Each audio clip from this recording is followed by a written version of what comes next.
released this week underscores the significant progress the president has already delivered.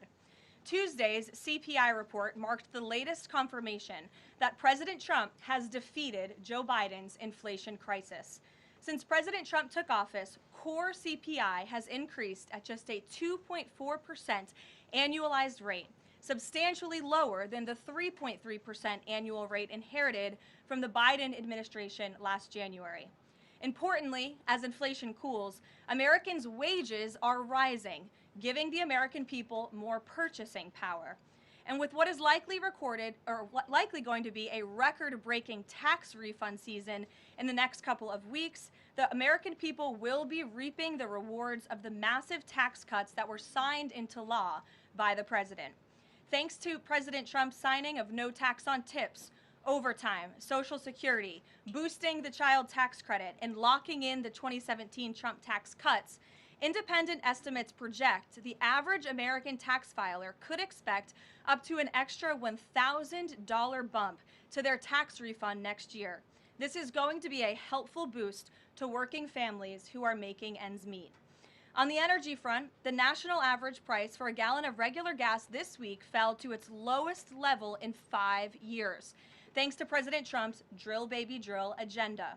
According to Gas Buddy, the average price for regular gas on Monday was below $3 per gallon in 43 states, below $2.75 per gallon in 30 states, and at or below $2.50 per gallon in 17 states. In fact, gas prices were below $2 a gallon at stations in at least 19 states. Don't forget, this was unheard of just a couple of short years ago. Overall, drivers are projected to spend $11 billion less at the gas pump this year than they did last year, resulting in hundreds of dollars in critical savings for the average American family. We're also seeing the housing market rebound as borrowing costs ease and income growth outpaces home price gains. According to a new report, also released this week from the National Association of Realtors, existing home sales in December rose to their fastest pace in 3 years. To further improve housing affordability, President Trump has recently announced and directed Fannie and Freddie to purchase $200 billion worth of mortgage bonds. As a result of these actions, mortgage rates have fallen to their lowest level in years. As of last Friday, rates for the average 30-year mortgage are down more than 1 full percentage point. Because of these significant declines, monthly housing payments are now at their lowest level in 2 years, and we expect this decrease to continue. As someone who was enormously successful in real estate, President Trump understands that owning a home is about more than just having a physical asset. It's about empowering young people to stake their claim in the American dream. It's about giving newlyweds a place to make their own and start a family. It's about promoting the spirit of hard work, determination, and yes, the rugged individualism that has made America the greatest country in the history of the world.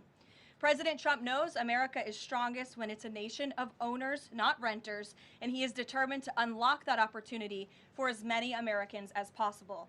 That's why he will outline additional housing initiatives during his major speech in Davos next week, and we look forward to seeing many of you there. Finally, this morning, President Trump unveiled a health care plan for America called the Great Health Care Plan, and a video message detailing his solutions to lower costs for all Americans and significantly improve our health care system.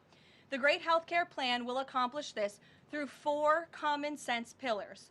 Number 1, permanently lowering prescription drug prices. Congress can get this done by codifying President Trump's historic Most Favored Nation initiatives into law to guarantee Americans the same low prices for prescription drugs that people in other countries around the world pay. Additionally, by increasing consumer choice by making more verified, safe pharmaceutical drugs available for over-the-counter purchases. Number 2, the Great Health Care Plan will stop sending big insurance companies billions in extra taxpayer-funded subsidy payments and instead send that money directly to eligible Americans to allow them to buy the health insurance of their choice.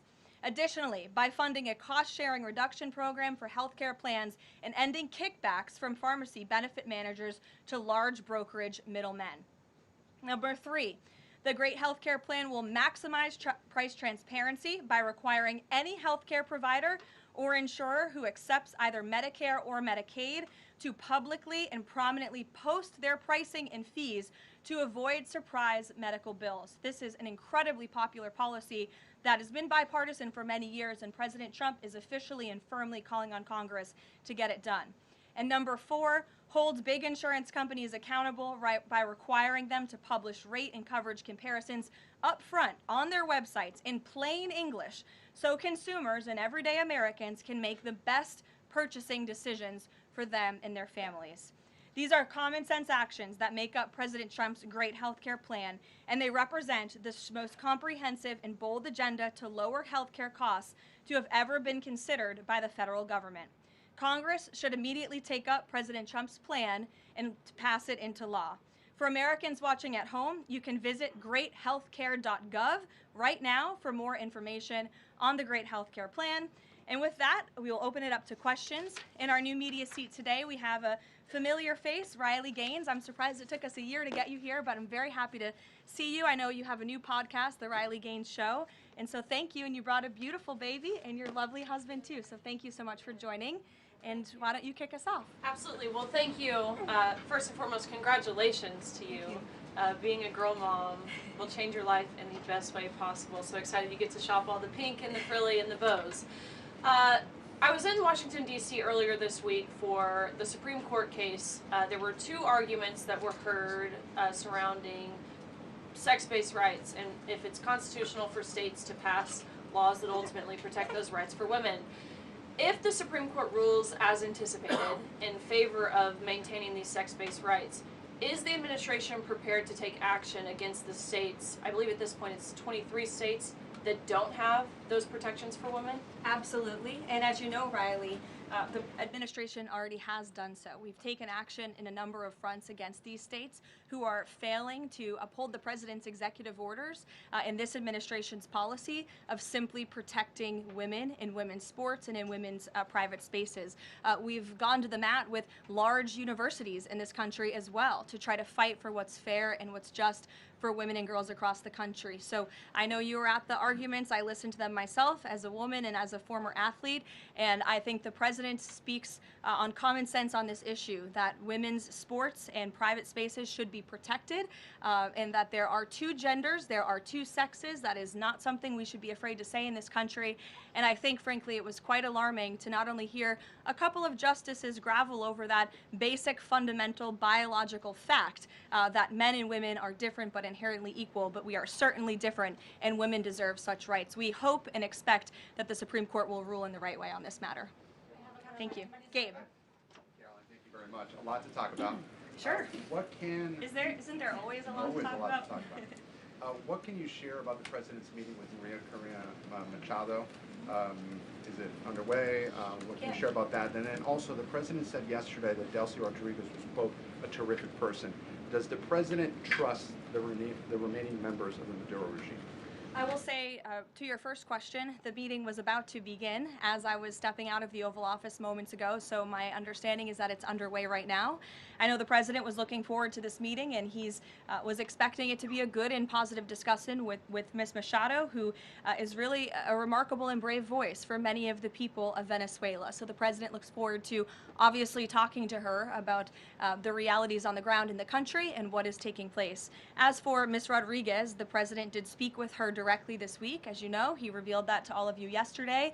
And Secretary Rubio and the administration have been in constant communication with Ms. Rodriguez and other members of the interim government in Venezuela. They have been extremely cooperative. They have thus far met all of the demands and requests of the United States and of the president. And I think you have all seen that play out. We obviously had a $500 million energy deal that was struck in large part because of the cooperation from Ms. Rodriguez. Venezuela and Ms. Rodriguez have also confirmed that they will be releasing political prisoners from Venezuela. There were 5 Americans who were recently released this week as well. So the president likes what he's seeing and will expect that cooperation to continue. And regarding the investigation into the leak that the president referenced yesterday, what is the administration's position on the Washington Post reporter? The Post has reported that she was told that she is not a target of the investigation.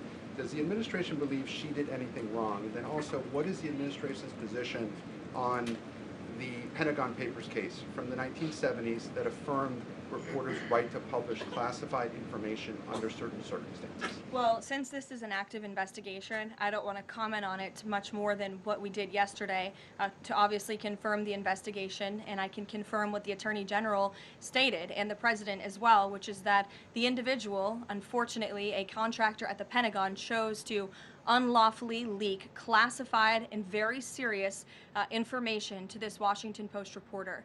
Hence why the reporter's home was looked into by the FBI, rightfully so. And the administration is not going to tolerate leaks, especially from within the national security apparatus of the United States government, that put our nation's integrity and our national security at risk. Full stop. The President will not support that. I know the Secretary of War will not support that, and it will not stand. And legal action will be taken against anyone, whether it's a member of the press or whether it's an employee for a federal agency who breaks the law. If you break the law and if you endanger our men and women in uniform, you are going to be held accountable, period, full stop. But Jackie. Does this administration believe that this reporter or any reporter has a right to publish classified information under certain circumstances? Look, I think that we do not believe that individuals who have been given the privilege of holding a top secret clearance should be illegally leaking that classified information, and I know the American people agree with that. And I think it's a basic tenet of journalistic integrity not to publish information that could directly endanger the operational security or the brave men and women who are serving this country in uniform and putting themselves in harm's way to protect not just the people of this administration, but all of you in the press and all of their fellow Americans as well. Jackie. Thank you, Karoline. I wanted to get the White House reaction to Iranian state TV broadcasting an implicit threat to the president's life. It was images of the assassination attempt in Butler, Pennsylvania, according to reports, with the message, "This time it will not go wrong." I have not seen that, to be honest with you, Jackie. We'll take a look, and I'll let the President and his national security team examine that footage to ensure its legitimacy. Again, I haven't seen it, so I can't comment on it. What I will say with respect to Iran is that the President and his team have communicated to the Iranian regime that if the killing continues, there will be grave consequences. And the President received a message, as he revealed to all of you and the whole world yesterday, that the killing and the executions will stop. And the President understands today that 800 executions that were scheduled and supposed to take place yesterday were halted. And so the President and his team are closely monitoring this situation, and all options remain on the table for the President. That Netanyahu encouraged him against strikes. Look, it's true that President spoke with Prime Minister Netanyahu, but I would never detail details about their conversation without giving the expressed approval by the President himself. Ouija. Thank you, Karoline. Is it still the President's assessment that it would be very hard for Ms. Machado to leave Venezuela because he says she lacks the respect and support in that country? And will he raise that with her today? I think the President's assessment that you just pointed out was based on realities on the ground. It was a realistic assessment based on what the President was reading and hearing from his advisors and national security team. And at this moment in time, his opinion on that matter has not changed. He has also said that he would like there to be elections in Venezuela when the time is right. That's right. Do you have any update on when that might be? And is he committed to a transition to democracy for Venezuela? Yes, and he is also committed to hopefully seeing elections in Venezuela one day, but I don't have an updated timetable for you today. Reagan in the back. Thanks, Caroline. I have a question for you on Minnesota and then also Venezuela. Sure. President Trump threatened invoking the Insurrection Act today in a Truth Social post. I'm wondering what his tipping point is. Like, what would it take for him to invoke the Insurrection Act? Look, that's only a question, frankly, Reagan, the President can answer. But the Insurrection Act is a tool at the President's disposal. As you know, it has been used sparingly, but it has been used by previous presidents in American history. And I think the President's Truth Social post spoke very loud and clear to Democrats across this country, elected officials who are using their platforms to encourage violence against federal law enforcement officers, who are encouraging left-wing agitators to unlawfully obstruct legitimate law enforcement operations. And if you talk to any law enforcement officer, no matter what level they work at, They want to be working with their counterparts, whether that's at the federal level or the federal authorities wanting to work with their counterparts at the state and local level. And it's truly shameful that now for more than a year, you've had elected Democrat governors and mayors who have basically held their state and local law enforcement hostage and told them, you cannot cooperate with federal law enforcement. Why? They cooperated under the Biden administration. It's because these Democrats are deranged in their hatred for President Trump, and they are holding their state and local law enforcement hostage as a result. And these Democrat mayors and governors are doing this over what? Over the lawful and legitimate law enforcement operations to remove violent criminals from the streets of Minnesota, from the streets of California, from the streets of New York, and from the streets of every state across this country. And you don't see these riots and this vandalism taking place in states like Florida. Why? Because you have a governor in that state who has empowered federal and local authorities to work together. And it's despicable what we're seeing from these Democrat politicians, especially in sanctuary states and cities across the country. Yesterday, Caroline. Go ahead, John. Oh, thank you so much. My question is, President Trump has talked twice in recent days, once at the Kennedy Center and then to Reuters again last night about canceling the election. Why is he talking about this? I believe you're referring to the president's interview at Reuters last night. I was in that interview. It was a closed-door interview. Obviously, there was not audio or video. The president was simply joking. He was saying, we're doing such a great job. We're doing everything the American people thought. Maybe we should just keep rolling. But he was speaking facetiously. And then one more. Sure. On the labor secretary. She's under investigation. Has he spoken to her about this? I don't know if the president has spoken directly to the secretary. If they have, I'm unfamiliar with that conversation, but I have spoken to the president about that report regarding the secretary. He's aware of the internal investigation, and he stands by the secretary, and he thinks that she's doing a tremendous job at the Department of Labor on behalf of American workers. PBS, go ahead. You were mentioning a moment ago about working federal, state, local officials in Minneapolis. Governor Walz's office is saying today that he's trying to get a hold directly with the president. Have they spoken? And if they haven't, why haven't they spoken if there's a desire from Walz, as they're saying, to de-escalate what's happening there? I'm not sure if that's a genuine offer to speak with the president. I was with the president about 30 minutes ago, and they hadn't spoken at that point. Look, the president is always willing to answer the phone when people pick up and call. When there was another tragic shooting many months ago in Governor Walz's state, he spoke directly with the governor. But I would ask that the governor stops inciting the harassment and illegal obstruction of law enforcement in his state.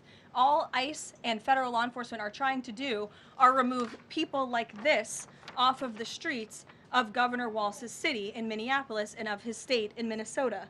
If you look at some of the individuals in this photo, these are all illegal alien criminals who came into our country under the previous administration. This is some of the most disturbing crimes you will ever read about, and there's only a few reporters in this room who will actually talk about these individuals. This is all ICE is trying to do. They are trying to remove people like this from Governor Walz's state. And so yes, he should pick up the phone, and he should say that he will cooperate with this president and with the federal government in making Minnesota safer, because that's all President Trump and his administration want to do. Mary. Thanks, Caroline. The president says he wants money to go directly to Americans so they can buy their own insurance.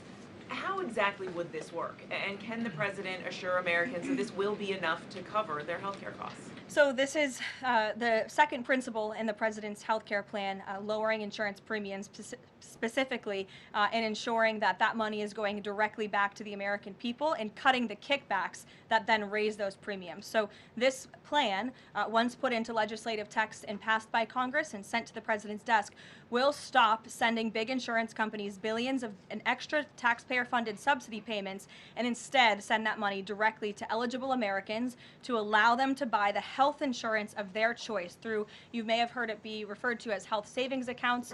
Whether that ends up being the actual name of such accounts, we'll have to see. Again, Congress and the White House are going to work together to put this plan into action. And then secondly, the Great Health Care Plan will fund a cost-sharing reduction program for health care plans, which will save taxpayers at least $36 billion and reduce the most common Obamacare plan premiums by over 10%, and that's according to the Congressional Budget Office. But 20 million Americans in recent weeks have seen their health care costs soar. Can he assure them that if this plan is put in place, that they will be able to cover those costs? If this plan is put in place, every single American who has health care in the United States will see lower costs as a result. They will see more transparency. All of these proposals that are within the Great Healthcare Plan are incredibly popular with the American people, and they will impact everyone, not just a small fraction of those who are within the healthcare marketplace, but every single American will continue to see their costs go down. And I will note that they already are with respect to prescription drug prices. When you look at what the president has done with most favored nations, you've seen these big pharmaceutical companies in the Oval Office saying that this president and his team were nonstop, around the clock, pressuring us and negotiating with us to lower the cost of prescription drugs for Americans. And we are already seeing that to the tune, in some cases, of more than 500%. And that Trump RX website is something that the administration will be formally not launching very soon, so Americans will have access to those lower costs of drugs. Josh. Thank you. The president has called on credit card companies to lower the cap rate to 10% effective the 20th next week. If they don't do that, what's his what'll he do? What's the threat? Well, tariffs? No, I'm just kidding. The president certainly has an expectation, Josh, that the credit card companies will do this, just as he did with the pharmaceutical companies, that they will lower costs for American consumers. I don't have a specific consequence to outline for you, but certainly this is an expectation and, frankly, a demand that the president has made. And can you give us an update on the Fed? Sorry. There was some reporting from, I think, Fox Business that Rick Reeder had an interview this week scheduled. The president's indicated he's already made a selection, or at least he's settling on someone. Where is he in that process, and when can we expect an announcement? Is he still doing interviews? Look, the president is in the same place as you all have been asking about this for many, many weeks. He's in a decision-making phase. There are a few people who he likes very much for this job, maybe less than that. The truth is, like with all decisions, it's a decision for the president to make. And he said to Reuters in that interview last night that he thinks he'll be finally making that decision in the next couple of weeks. So we will see. And very quickly, there's been some criticism from other governments about Grok and XAI, the Twitter AI bot, and things it's been doing to manipulate images, including whether that would violate the Take It Down Act that the First Lady has supported. We've not heard from this administration on it.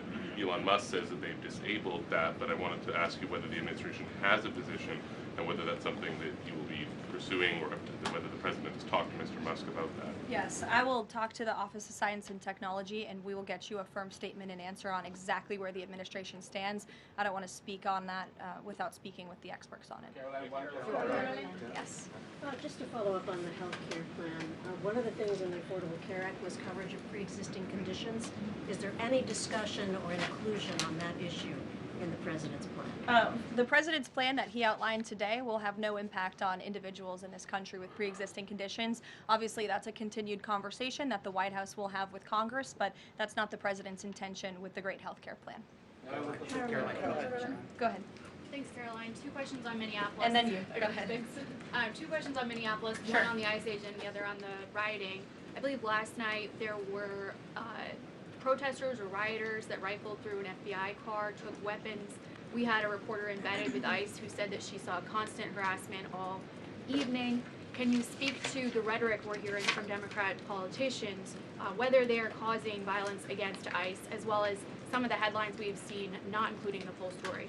Yeah, I mean, to your first point, I think I've addressed that these Democrat governors and mayors in not just Minnesota, but in states across the country are essentially, they've referred to ICE agents who, again, are brave men and women. And I would encourage everyone in this room, and I would encourage Governor Walz and other Democrats who are demeaning law enforcement to sit down and have a cup of coffee with an ICE agent or a Border Patrol agent. These are great, patriotic men and women who have families, who put on the uniform every day and are following our nation's immigration laws at the direction of their bosses and again, at the direction of the law. They are simply trying to enforce the law. And the Democrat Party has demeaned these individuals. They've even referred to them as Nazis and as the Gestapo. And that is absolutely leading to the violence we're seeing in the streets. If you look at some of the images out of Minneapolis last night, look at this vehicle. Look at what it says. It says F ICE. You have these individuals who are putting their middle finger, proudly so, at the camera. Another ICE individual, a vehicle that was vandalized last night by these left-wing agitators. People don't do this without encouragement from people in power who make them feel like it's okay. Here's another one. And I'm pretty sure this car, you can't see it, said the best agent is a dead agent, or something to that effect. This is despicable rhetoric that we're seeing, and the media is absolutely complicit in this violence, because if you look at the headline from CNN, protests erupt after federal agent shoots man in Minneapolis, that is not the story, that is not the truth. If you actually want to know the truth, you can look at what the Department of Homeland Security released, which is that this ICE agent was executing a targeted operation against a Venezuelan illegal alien who was unlawfully present in the country, who fled by car and then fled by foot. And when this ICE agent tried to detain the individual, 3 more of his comrades came rushing out of a house and started ambushing and attacking the ICE agent. They used a shovel or a broom to smash his face in. And so yes, that agent had to use self-defense and take up his weapon to protect his own life. That is what's happening on the streets of Minneapolis. That's what's happening on the streets, unfortunately, of these Democrat-run cities and states where you have elected officials who are encouraging such violence against our brave men and women in law enforcement. Andrew. Thank you, Caroline. 2 questions. First, a follow-up on one of my colleagues who asked you about the president's interview with Reuters. You said that he was joking about canceling the elections, but Americans for generations have fought and died for democracy, for this democracy. Are you saying that the president finds the idea of canceling elections funny? Andrew, were you in the room? No, you weren't. I was in the room. I heard the conversation. And only someone like you would take that so seriously and pose it as a question in that way. Second, Philip, go ahead. Thank you, Caroline. Senator Elizabeth Warren said that the president called her earlier this week to discuss caps on credit card interest rates. I'm curious, would the president work with her and other Democrats in Congress on a legislative fix to this issue? I think the president would work in good faith with anyone in Congress for a good legislative fix that would benefit the American people. And that's precisely why he called Senator Warren earlier this week on that matter. Thanks, Caroline. Earlier you were just defending ICE agents generally, and earlier on Secretary Nome spoke to the media, and she said, among other things, that they are doing everything correctly. 32 people died in ICE custody last year. 170 US citizens were detained by ICE, and Renee Good was shot in the head and killed by an ICE agent. How does that equate to them doing everything correctly? Why was Renee Good unfortunately and tragically killed? Are you asking me my opinion? Because an ICE agent acted recklessly and killed her unjustifiably. Oh, okay. So you're a biased reporter with a left-wing opinion. What do you want me to do? Yeah, because you're a left-wing hack. You're not a reporter. You're posing in this room as a journalist, and it's so clear by the premise of your question. And you and the people in the media who have such biases but fake like you're a journalist, you shouldn't even be sitting in that seat.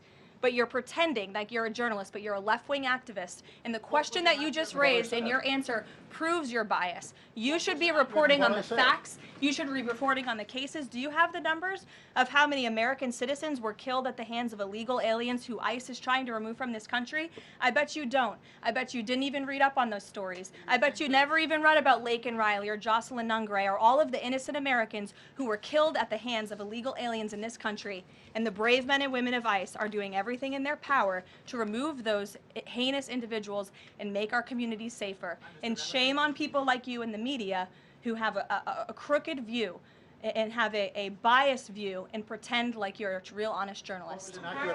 Kelly. 2 quick questions on Iran. I wanted to ask first, just if you can say, how close was the president to potentially launching strikes last night, and was it the Gulf states that convinced him not to do that, as some of the region there have said? Well, look, Kelly, I know there's been a lot of speculation in the media about what the president is going to do at any given moment or any given night. And I would say a lot of these stories, to be honest with you, I've been reading them, and they've been based on anonymous sources who are pretending or guessing to know the president's thinking. The truth is, only President Trump knows what he's going to do, and a very, very small team of advisors are read into his thinking on that. And as I just told you, he continues to closely monitor the situation on the ground in Iran. And as we saw yesterday, yesterday. He had heard that the killings and executions would stop, and we have seen 800 people, their lives have been spared as a result of that. The president continues to closely monitor, but also keep all of his options on the table. Karoline, two separate questions. Sure. On the Machado meeting first, what is it that the president feels that he needs to hear from her or from the opposition party that he hadn't heard prior to today, or he wanted to hear in the meeting, to be able to convince him to commit to some sort of a timeline for elections? I'm not sure the president is going into the meeting with expectations like you just laid out, Fran. I don't think he needs to hear anything from Ms. Machado. I think generally this is a meeting that the president was willing to take and willing to accept, to meet Ms. Machado in person and to just have a frank and positive discussion about what's taking place in Venezuela. That's all. And on the subject of Greenland, Jeff Landry, the president's special envoy for Greenland, wasn't in the White House meeting yesterday. Can you say why that was and what exactly the role he is playing in these conversations about acquiring Greenland? Well, the Vice President and the Secretary of State were present for that meeting, and the meeting, it was a productive meeting.